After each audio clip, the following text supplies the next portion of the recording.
कोण्या संप्रदायाची कोणाची ताकद नाही, नुसता वारकरी पाहिलं का लोक असे चहाचा कप घेऊन पुढे आले पाहिजे. वारकरीत आहे ना एक संघ येतो इथं वारकऱ्याला कोणी गचुर धरतं लोक हान हान हान ले टाळ वाजतोय, ले टाळ घोळतोय, हान हान वा. आणि वारकऱ्याला मारलं का वरून माझ्या येता का उद्या वर्ष श्राद्धाला टाळ वाजायला.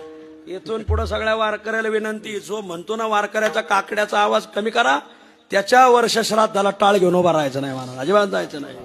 जो म्हणतो काकड्याचा आवाज कमी करा, भोंगा बंद करा, त्याच्या मैतीला टाळ पाखवात लावायची नाही. तू तुपली गौतमी पाटील लाव, काय नाचाच्या नाचा.